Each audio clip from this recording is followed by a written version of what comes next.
Wow. It's the OpieRadio podcast, folks. My name is Matt Farah. I host the Smoking Tire podcast where we talk about cars and other guy stuff. And I have been a fan of Opie Hughes for 18 years. I got Sirius XM and started listening to those guys back in 2001.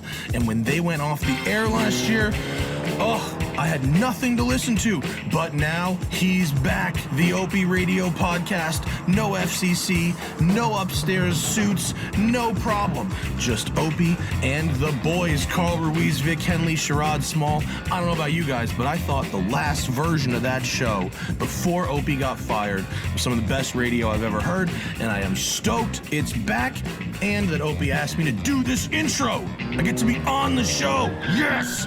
On this episode of the OpieRadio podcast, I'm going to set the scene for you. Opie and Vic Henley are headed out of town to hang out with the guys from the band The Record Company. You know The Record Company. They're like every other band that Opie listens to. They sound like they're out of the 70s, but they're from today. And I'm picturing Opie driving east, because I always picture Opie driving east, in a 2014 Cadillac Escalade in black. I think he got it with that Sirius money back when it was heavy hitting dollars. And the good news is, Consumer Reports says the Escalade is one of just a few cars likely to make it to 200,000 miles, which is going to be good for Opie, because that's how many miles this thing's going to have by the time this podcast makes any money at all. So here it is, two of my favorite people, Opie and Vic Henley, in his old Escalade, going to see The Record Company. It's the OpieRadio podcast. What's going on? It's time to podcast. I gotta tell you guys, this podcast has been so much fun to do so far. And today is no different. I'm in my car, and I'm on my way to Greenwich Village to talk to one of my favorite newer bands. That would be The Record Company. These guys are so cool, have so many cool songs out. If you've never seen them live, do yourself a favor and do that. They're absolutely amazing. And they're really down-to-earth, nice guys. What happened was, I got a call from their people. They said, hey, man, The Record Company just found out that you're back, that you got a podcast, and they want to get on it immediately. They got a new album coming out, and they would love to talk to you. And I'm like, yes, of course. So I'll be down in the village in just a little bit. But I decided before I do that, I should pick up Vic Henley, because he's a music guy. And over the last couple of years doing the radio show with Vic Henley, he always missed out when The Record Company came in. So I gave him a call. I said, Vic, you want to go check out The Record Company with me? He said, absolutely. So I'm parked on some side street waiting for Vic Henley. He just said, I'm coming out. Anyway, I want to thank you for subscribing to the podcast. It's really, really appreciated, and the feedback's been amazing. It's made me very, very happy. Westwood One, very happy with the podcast. The numbers are very, very good. It's going to be fun to talk to Vic. He's never been in my car. The Cuban, Carl Ruiz, has been in this car a few times. It's going to be a pleasure to be in a car with someone that doesn't have to stop every mile or two to have a cigarette. Vic! I look like a fool. I'm in my car with a giant microphone screaming to you. Yes, exactly. You look like a total perverted person. Why would I be a perverted person with this big microphone? Because you're trying to lure little children into your car, I'm assuming. But it's funny, my neighbor, I got a brand new neighbor, just moved in my building. Guess what his son's name is? Same as yours. Oh, really? Same as yours, yes. We thought that, my son's name was kind of an original name, but it turns out if you pick a New York City type of name, you're gonna run into a lot of kids with the same name. It was just really cool, though, because he just moved in. I don't talk to anybody in all three buildings. And I'm like, hey, I'm your neighbor. If you need me, I guess ask me for something. But other than that, kind of leave me the fuck alone. It's basically, and the kid's like 3 years old. He was really adorable, but it was really funny. And you're right, it was a New York City moment. But begrudgingly, you were like, oh God, if you need anything, let me know. Well, I'm a good neighbor. I tell you, I go, I'm a good neighbor, but I'm an absent neighbor. I'm not around that much. Right. Don't ask if you know, all my email, all my information's available. If you smell weed, yes, it's me. Don't call the cops. Don't call the super. It's just me. We can work this out, okay? Relax. It's almost legal in New York City. Let's calm down. It's not 1978 anymore. But I've been telling them, for everybody that I meet down through the years, I'm like, look, if you really need something, I will help you, but don't ask me for too much. How long have you been in that building? 22 years. How many people do you honestly know past just saying hi and, wow, it's a nice day outside? Well, there's 30 people in 3 buildings joined together. So it's 2 apartments on each floor, 3 buildings, 5 floors, 30 people. 5 or 6 people. I know my neighbor. She's wonderful. She lives right next door to me. She's absolutely amazing. She doesn't cook that Indian food, does she? No, she doesn't. But she is a really good cook. She raised 2 kids by herself. She's a professor at Barnard. Oh.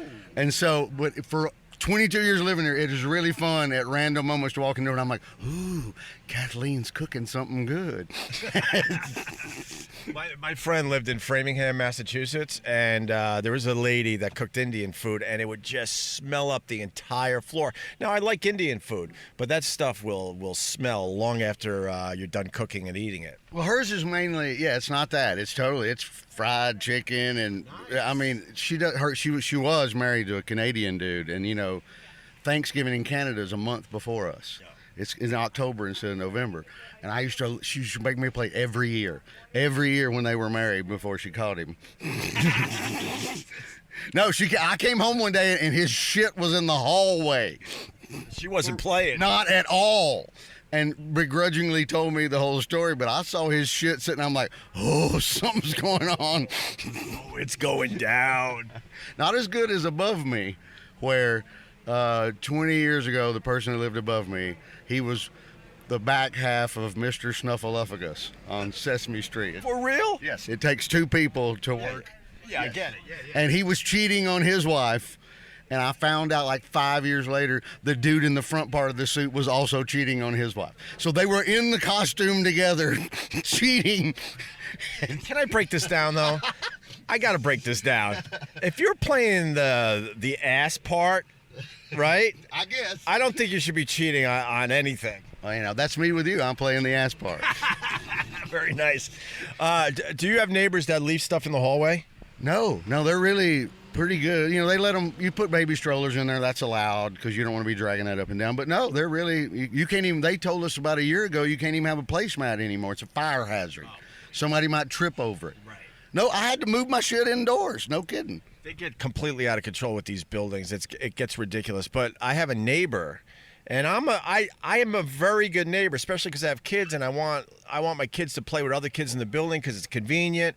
And my neighbor had a little girl that's the same age as my son, and we're like, ooh, this is going to be great. He could knock on the door, they could play a little bit. It would be, get him out of our hair for a little bit. She turned out to be not a nice person. She turned out to be extremely OCD, I think, because she would complain to the building every time we left something outside our apartment in the hallway. And I'm talking stupid stuff, umbrellas, shoes, maybe gloves and hats in the winter, maybe an occasional scooter from one of my kids, right? And she would complain every time, and I would have security knocking on my door. Duh, duh, duh. You got to remove the stuff from the hallway. It's a fire hazard, like you were just saying. And I'm like, all right, who's the rat? And I have people in the building that really like us, and they finally told me who the rat was. It was this lady obsessively complaining about us. I don't even understand. I think, actually, you and I ran into her on the street one day, and you were very cordial. Even because you knew all this, and you told me basically what you just said, but you were as sweet as you could be on the street. And when she walked away, you told me everything. Did I tell you the story of her kicking our stuff? No. All right, so it was winter. We left all the kids' stuff out in the hallway, gloves, hats, their boots, let it dry out in the hallway. And all of a sudden we hear some commotion, and my wife looks through the peephole, and this lady, like a lunatic, is kicking our kids' stuff as hard as she can as she waits for the elevator. And then here's the other part of that. Then her little kid that we thought would be nice, friends with my son, was following the mom's lead and kicking my kid's stuff. Well, you want to teach your children to be an asshole. I guess you just want to lead by example sometimes and be a giant dick and show, that's horrible. And then obviously we caught her red-handed because we're looking through the peephole. So my wife opens up the door really fast and goes, "What are you doing?" And she goes, she's pleading innocence like she didn't do anything. And I'm like, my wife's like, "Well, how did my kid's stuff, get thrown all over the place unless you were kicking it," which I know you were because I was watching through the peephole. Well, and what happened? She was nice to you on the street that day, so did she act embarrassed and feel bad? And no, she was as stoic as they come, and she just denied, and I got right in her face. I'm like, "Don't fucking kick my kid's stuff anymore, or we're gonna have a real problem." And the weird part is the husband I get along with. I think I remember that part of the story too. I do remember that part of the story. Well, the shit didn't levitate and move itself. Yeah. So, but I'm glad I've never gotten any of that. I kind of get the feeling that he wants to tell me, "Look, man, I can't control her. Kind of staring at the floor. Yeah, because he gives me these looks like, I've tried, bro. This is all you now, man." Well, then you got to be the bad guy, I guess, in the building. But we lucked out and we found out that they're moving. Oh, nice. Oh, that's even better. I can't tell you how many people. Not really. Maybe only since I've been living here 20 years, only maybe 7 or 8 people have come and gone. Mr. Snuffleupagus, and he left. She sold the place. She moved to Chicago. But everybody else is pretty good, I think, as far as I know. So do you have one of those buildings where you leave on a stretcher? Yes. Or I should say a gurney? Well, when I moved in here, yes, I've seen 3 people die. There was an old man living with his 2 sisters. They're all Irish. And they were like 85, 83, and 80. And they've been living there for 45 years when I moved in. And he had a big black lab named Luke. And I used to see, his name was Luke, and Clancy was the dog. And I would see him sitting out front all day long because you don't want to walk up 5 flights. Once you come down at 80 years old, you got to, But they were paying like $70 a month to live there when I moved in. It was still, rent control. We hadn't gone co-op yet, and everybody was buying. And they had been living there for 45 years, paying $70 a month. That is wild. Sorry, I'm trying to multitask. I'm listening to the GPS. I'm going down this crazy-ass hill, and I'm trying to podcast with Vic Henley. And you're turning on the 2nd Avenue right now. Are you going to take the FDR? Tell them where we're going. I told them. I set it up, but I could certainly say it again. Yeah, we're turning on 2nd Avenue. We're going down to the Village to talk to the record company. I love those guys. I told you when we talked about this a little earlier, that this is where good things happen in the bathroom at Sirius. This is where not bad things happen and careers and lives are altered. This is actually, hey, is there anybody I might not be aware of that I should be listening to? And the dude, we're all standing there at the urinal, and whoever it was, you know him. It was Mark Goodman, one of the original MTV DJs. Oh, it was, right. Who lives in my neighborhood, and he's a really, really nice guy. I see him on the street a lot, and we've kept in touch since my demise. But he told us that day, he's like, "Dude, have you heard the record coming?" And we were both like, "No." And so, God bless Mark Goodman. I was instantly hooked, man. They kind of have just such a cool groove to them. They got like kind of a bluesy thread, obviously, very original, and it's one of those bands where you could just put the whole album on and just kind of hang, man. It's great. Well, that's what you want to do. Is back in the day, it was sequencing. It all comes together. You put it on, you go all the way through. So I did not get to. You went and saw him, I thought, or did you just talk to him? But I missed. Oh, no, I saw him. Yeah, I missed him. But I want to go see. I saw Blackberry Smoke. We've had some good music on the show. That was the band that I was supposed to see that I didn't go to the show, and I'm kicking myself to this day. Blackberry Smoke, because that's another band I really, really enjoy. That was a Jim Florentine. Mr. Jim Florentine suggestion. Yeah. And Greg Allman did a single with them, and Free on the Wing, I think is the name of the song. I think you're right. I do think you're correct. It's a great song. Well, we've had Nathaniel Rateliff and the Night Sweats, the record company, Blackberry Smoke. Who else? I mean, it's really, that's what I'm saying. I haven't seen these guys, so I'm looking forward to bothering them with my musical geekness. Well, that's why I brought you along for the ride, man. This is so weird that we're actually podcasting and driving in Manhattan, but it's a beautiful, beautiful day in New York City. What else was I going to tell? Oh, I have to tell you another thing about the record company. I'm not sure if you even know this, but we hit it off so well that they had a video they made for Rita Mae Young, which is an amazing. Oh, I saw that. Yes, absolutely, with the girl with the hula hoops. Yeah. So the story goes, the girl with the hula hoop, she's a hula hoop girl, and she made these videos that went viral. I mean, stupid viral. I'm talking 10, 20, 30 million views.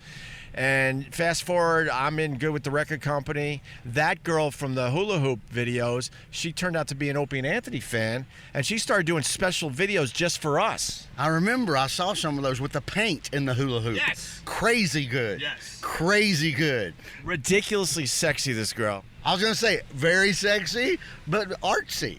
Right on the perfect line of not skanky. just really sexy and cute. And and the whole hula hoop thing with the paint was amazing. Yeah, you nailed that, actually.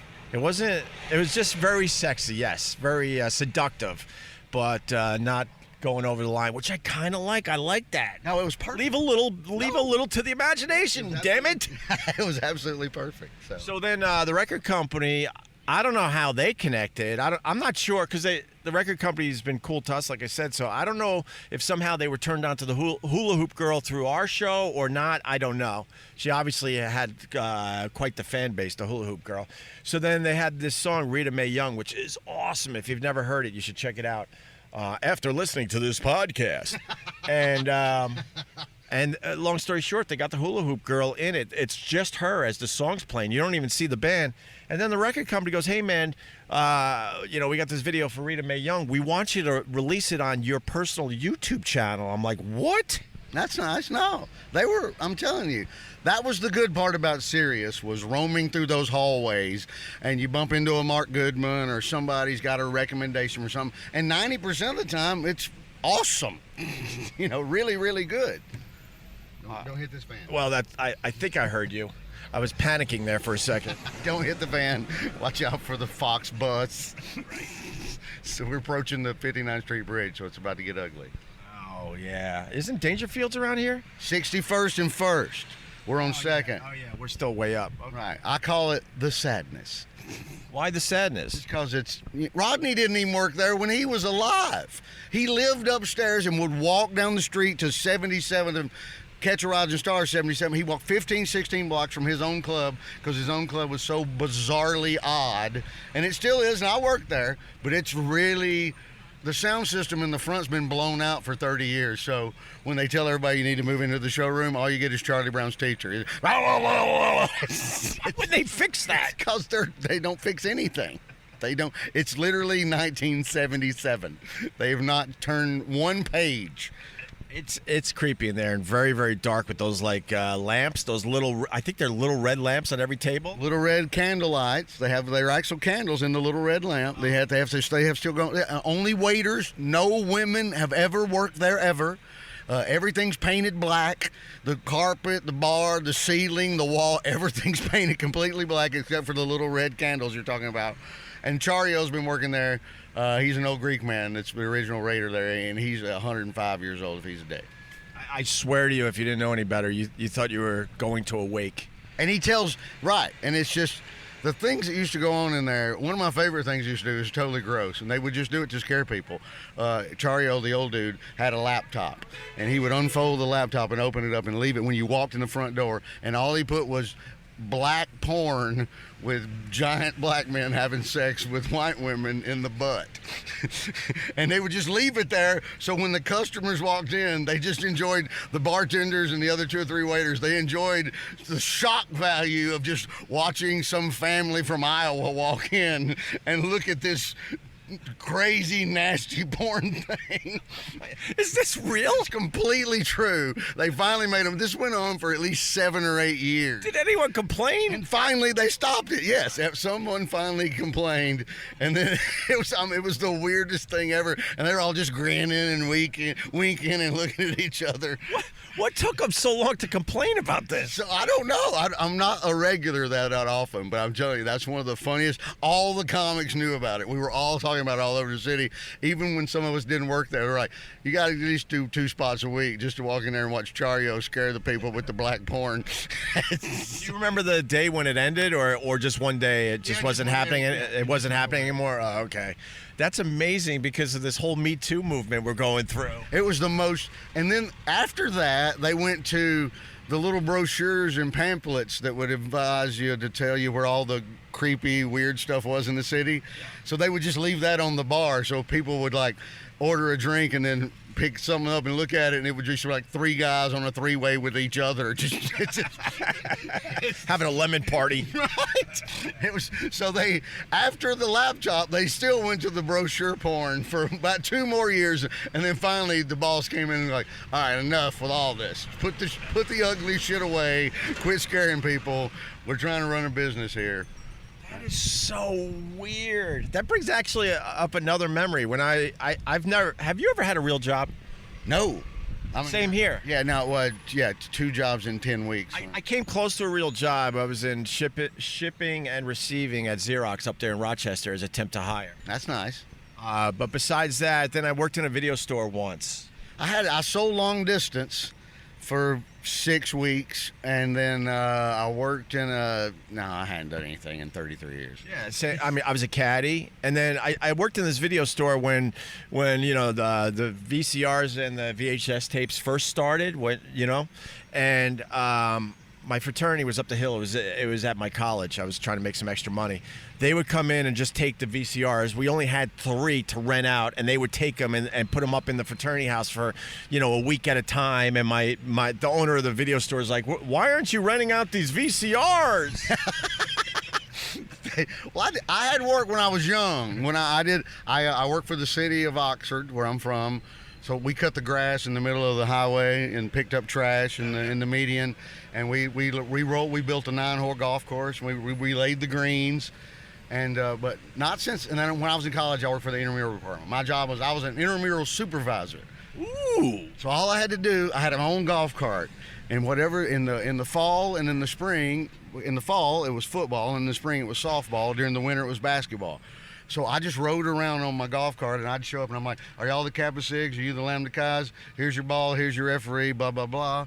And then I would roll on to the next field. That's not a bad job. It was amazing. When I worked in the video store too, I was a hero, for Geneseo. That's where I was at the time, because that was the only way you could get porn. Oh, really? So, and once again, though, the fraternity brothers would come in and just wipe out the porn, or decide to put one on and hang out with me while I was working.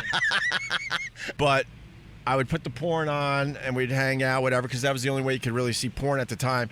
And then we would begrudgingly have to turn it off when a mom came in with a little kid to rent a Disney movie. Well, that's life in the big city. That's how it works when you're rocking it at SUNY Geneseo. And the owner of the place, he was so annoyed that he had to come from Syracuse, which really isn't that far. I'm trying to remember, maybe like 2-hour ride. He was so annoyed that he had to come from Syracuse to Geneseo to fire my ass. Oh, really? So that was his only beef, was that he had to drive. He couldn't do it over the phone. He had to drive 2 hours to tell you to stop it with the shenanigans. I don't remember all the details, but I remember specifically that absolutely he drove all the way from Syracuse to fire me, and he made sure he told me how pissed off he was that he had to drive in to fire me. And the reason was that his numbers were dramatically lower. Because y'all were grifting. Yeah, because the fraternity brothers were taking the VCRs and wiping out the porno, because, that was big business back then for those video stores. I remember that was the first time I saw porn was when I was in college, I think. And some girlfriends of mine actually had a neighbor that found something, and we all sat around, and it was just more weird than anything. It was old 70s porn, 80s, 70s porn. Got you beat, actually. When we were in high school, I'm embarrassed to say this, but I think people will relate to it.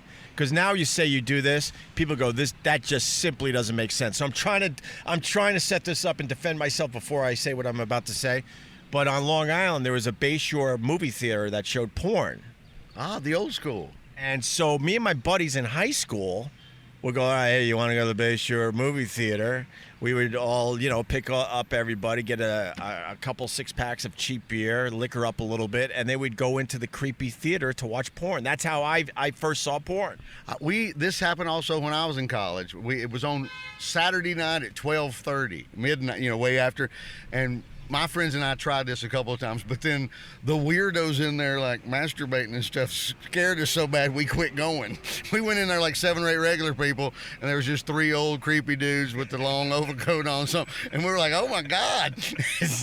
We definitely felt all that, and it was just weird, but I'm talking in the 80s, man. It made sense at the time that this is what you did to, because you didn't want to go in the porn theater by yourself because you literally felt like you would be assaulted. Well, that's where we had the drive-in my town when I was growing up.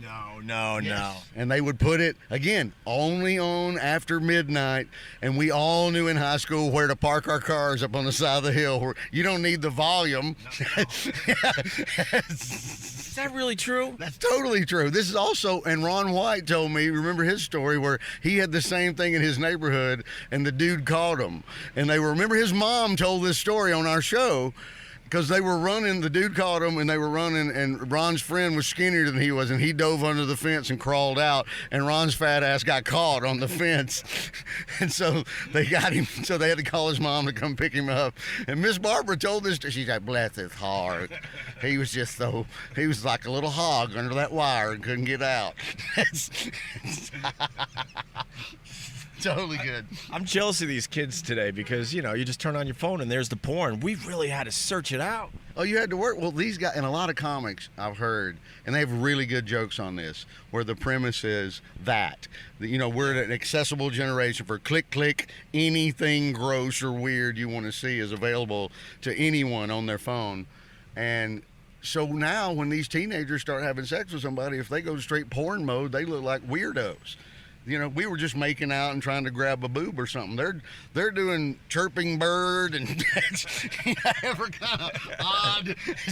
People don't even know you're like, we're 18, dude. What's going on? That's funny. My move when I was growing up was I had a paper route for a little while, and then one day I saw like old magazines and newspapers are all tied up in bundles. And I was thinking to myself, man, there must be. I think I was officially looking for any type of magazine, for free, because I grew up pretty poor, and I would take some of these bundles with me to the woods, and I would cut the twine off it and see what I got. It was almost like storage wars. Grab bag, right? Totally. It's $5. Whatever you get in the bags, whatever you get, right? And one day I hit the jackpot. Some dude was throwing away all his porn magazines. I went, holy shit. And then it became my full-time job to try to find more of this. That's right. I still remember the dude in my neighborhood who used to do this. And he didn't know. We all laughed because we were talking about, because this was basically Playboy, Penthouse. That was basically it, Swank, maybe, or something gross. But OUI. Yeah, sure. And we had the dude that was doing what you were doing in our neighborhood. We were talking about all the titty books that we liked, and he's like, somebody said, we is pretty good. And he goes, oh, if it's as good as OUI. he didn't know that OUI was pronounced we. What an idiot. Danny Capone. I still love him. He's a good man. I love that. I still love him. He's lived across the street from me forever. Totally good dude. I'm a little distracted because my GPS is just in a tizzy now. Which way do we go? How do we get downtown from here now? You got to go on the FDR south. I used to think you could get on right up here, so I'm not sure. But it says dead end. So. It does say dead end. No, it's telling you to go to the Harlem River Drive, which is north. What the hell? All right, I'm going to pause this because we got to figure out where we're going. We're in a lot of traffic in New York City as we head down to Greenwich Village to interview the record company. This is going to be a lot of fun. We'll be back, man. Stay where you are. The Westwood One Podcast Network, The Raven Effect. Whenever I would try a new move, I would just test it live and let it blow up in my face when I did it all wrong. I was doing a springboard in Portland Wrestling. I was going to clothesline Rex King in the back of the head. The plastic tubing spun, and I took a face plant. So there was about a second or two of nothing happening, and then I just ankle pick him. The Raven Effect. Download and subscribe at Apple Podcasts, Google Play, and the Westwood One Podcast app. Free from the Westwood One Podcast Network. Driving.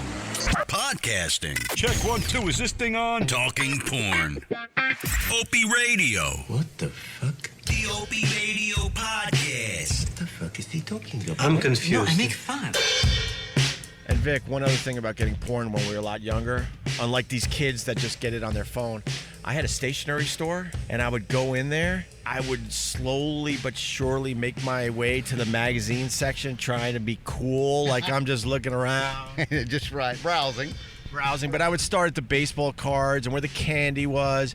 And then the magazine section, because they sold porn, was sort of in the back. So I think it was pretty obvious to the person that owned the stationery store that if a kid my age, I'm talking 12, 13, was back there, they're trying to look at porn.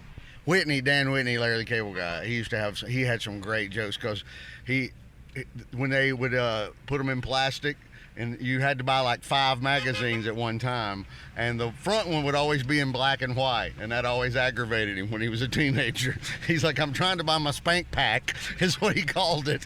And he's like, you put the ones with the colored pictures on the front, you don't put the black and white.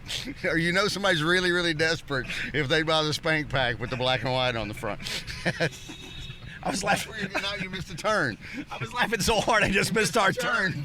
So that gives us more time to talk, I guess. Now, how the hell am I going to get over there? I don't know, but this policeman looks like they may help us. I don't know if that's a man or a woman.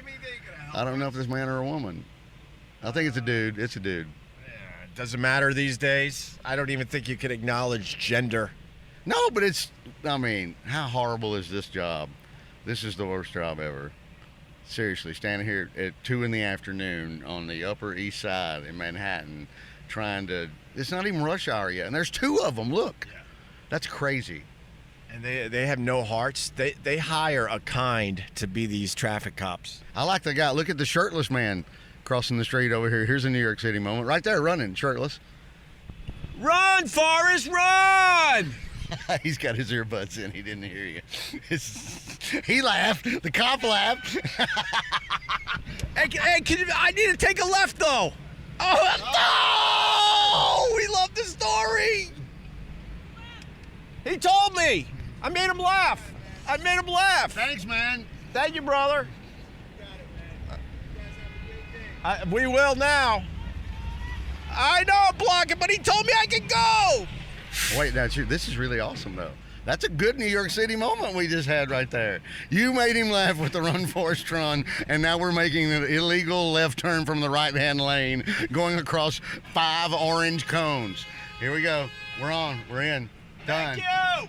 Thanks. Thank you. Oh, my God. He just let us cut in front of 20 cars. We literally would have had a sit through probably 5 lights. We would have had to go down to the 50s. We would have not. No, you made the dude laugh. The power of comedy, Mr. Greg Hughes. Yeah. For people that like New York City, we're on the FDR and we're driving under the 59th Street Bridge. Or the Feelin' Groovy song, Simon and Garfunkel.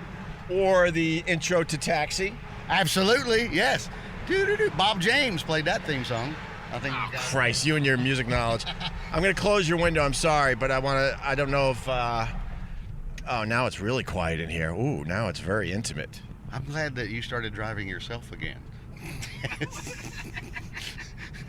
All those drivers you had all those years were just oppressed. You were mean to them. I wasn't mean. Hey, come on. I'm making all this up. You never had... No, I'm completely making all this up.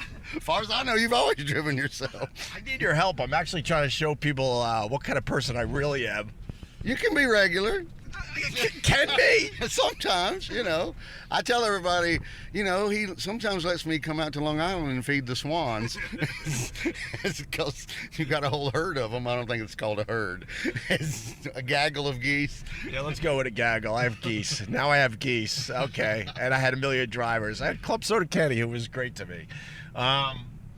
So the stationery story. So then I would kind of make my way to the magazines, and then I would watch the mirrors in the store, and then I would pick my moment, and I would go for it. It was the only shoplifting I ever did.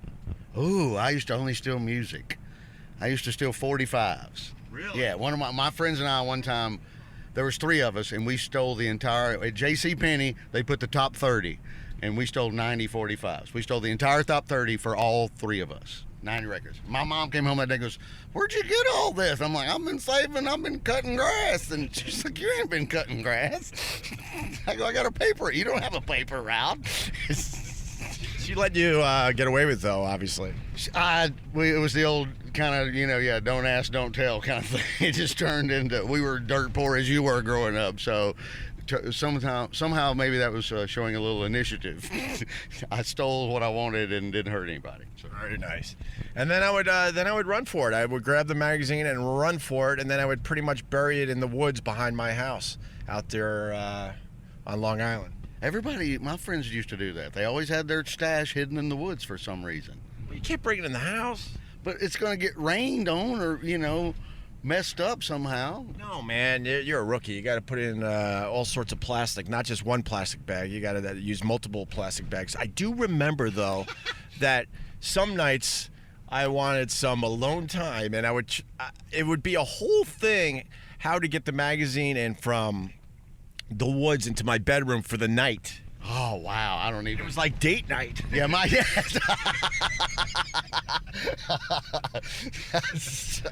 I remember my younger brother, Brett.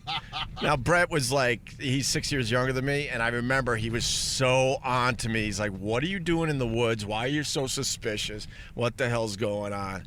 I never let on, but I know to this day that he was on to me. And then I would get it into my bedroom. My brother is so much older than me. My aunt got him a Playboy calendar. So he's like 17. For his 16th birthday, he wanted a Playboy calendar. My mom allowed this because it's the 60s, so it's just boob shots mainly. But I'm a kid. I'm 12 years. I'm roaming around the house, and I couldn't get in his room enough. I was sitting in there like 7 or 8 years old going, "I don't know why this is exciting for me, but this is really, really good." So then my middle brother, Mike, got the same thing. Everybody got the Playboy calendar when they turned 16. I took mine to school and put it in my locker and got in trouble. Everybody was hanging at my locker. Now if you get caught with something like that in school, they're going to kick you out. You're done. Oh, you'd certainly be, you'd be removed. They just took my calendar. Nothing happened. I didn't even get suspended. Nothing happened. Just take it down, stop hanging out at Henley's locker. By the way, this is much better than stupid Jerry Seinfeld's comedians in cars getting coffee. We're having a real conversation, not something that is spliced to death for 12 stupid minutes. Sorry, I don't want to, ruin it for you by trashing Jerry Seinfeld. No. I always tease Jerry Seinfeld because when I was married to Robin Williams, she was really hot, and he always tried to have sex with her.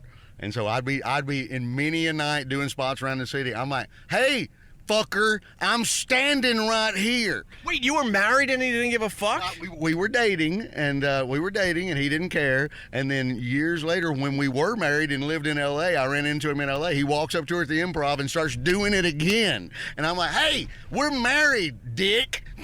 So, I love your honesty. I love it, Vic. He didn't care. He was like, "Oh, well, Vic, I believe that a man should wake up in the morning and..." Whatever. But I was like, "Dude, seriously." But she was that good looking. And yes, Robin Williams is a female. You've explained that over the years. I am a comic, and I'm married. My first wife's name was Robin Williams. We were together for 11 years. That's pretty cool. All right, now... Huh? No, I mean, it's not pretty cool for you, but hearing that you're a comic and you met... Yeah, I guess you're right. What am I trying to make something out of that? It's just stupid.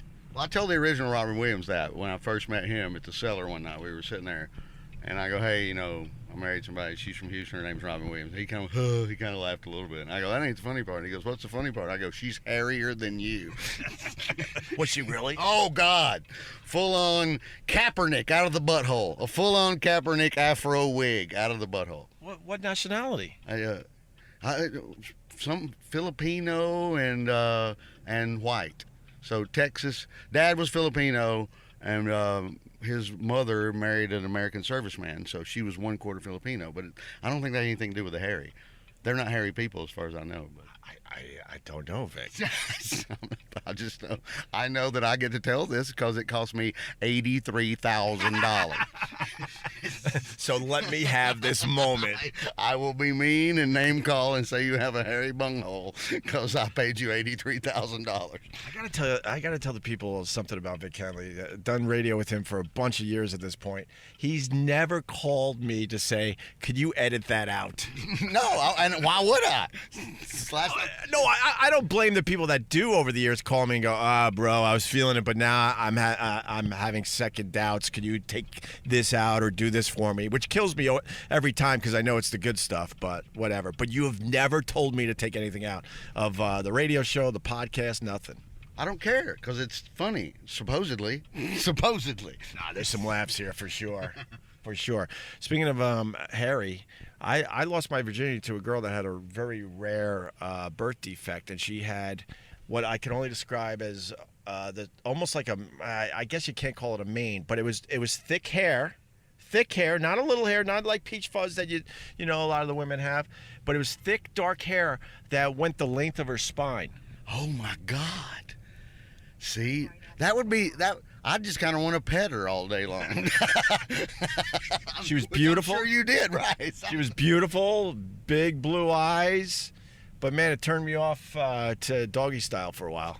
I had one that was crazy about me in high school, and she had a full-on mustache. I mean, it was a Billy D. Williams, but she was smoking hot. She was a cheerleader from a crosstown school, and all my friends, and I wouldn't go out with her. She was crazy about me, and all my friends are going, dude, ignore the mustache, just ignore it. I'm like, it's a full-on Colt 45 Billy D. Was it really that bad? It was pretty, it was pretty bad, and then they all said, no, you got to overcome this. You got to overcome this, and so I did.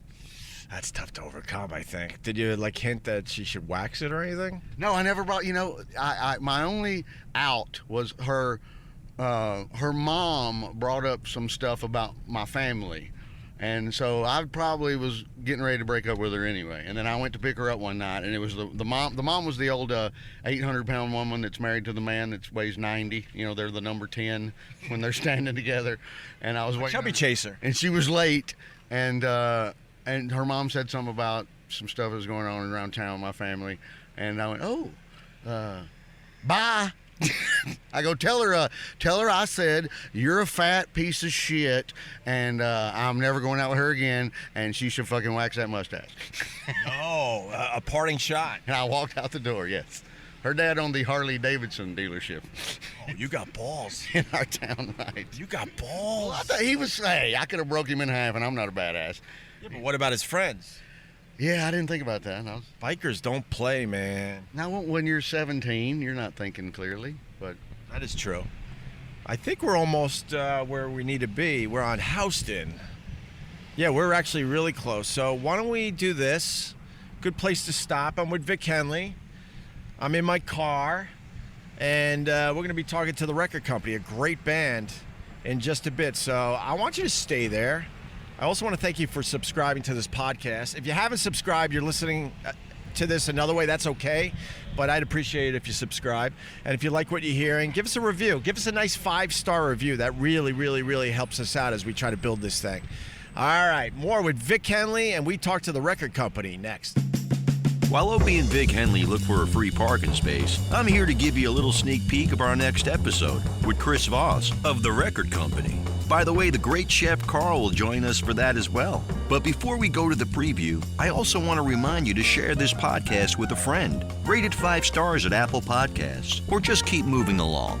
In fact, you can write a negative review if you're so inclined to do so, but please, 5 stars only. And since Opie's giving you this podcast for free, do him a solid and go to OpieRadio.com and buy one of his shirts or a hat. I see there's a clearance sale going on right now, and let's face it, it's his only source of income. But don't tell him I was begging on his behalf. We don't want to hurt Opie's feelings. He's already done enough of that to himself. Working for free is a humbling situation. Ask Chef Carl, Sherrod, or Vic. The fact is, I'm the only one working on this podcast who's making an actual living. So here's a few minutes of our next episode. We'll put out the full version as soon as my next check clears. All right. First of all, I want to say I'm going to cry because I'm in a real studio for the first time in almost a year. Vic Henley and Carl. How does this feel to be in a real studio? Feels like we have like a real job like we used to before you messed everything up. Right. Wow, I'm laughing. Before someone decided to illegally film in the bathroom, like everyone knows in America you're not allowed to do. Yeah.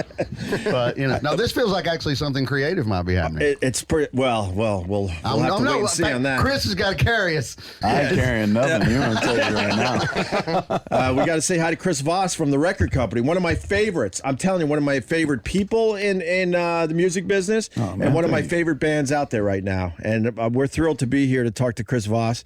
I was thrilled to have your people reach out to me and go, "Whoa, Ope's back. He's doing a podcast. The guys want to, come on and say hi." Yeah, man. Well, you've been a supporter of us right from the get-go, so that means a lot to me, man. I'm old school. I come from Wisconsin, farm family. You know, we appreciate that shit. And you don't forget. Hell no. I'm also half Italian. We don't forget. No kidding. Yeah, you can say that again.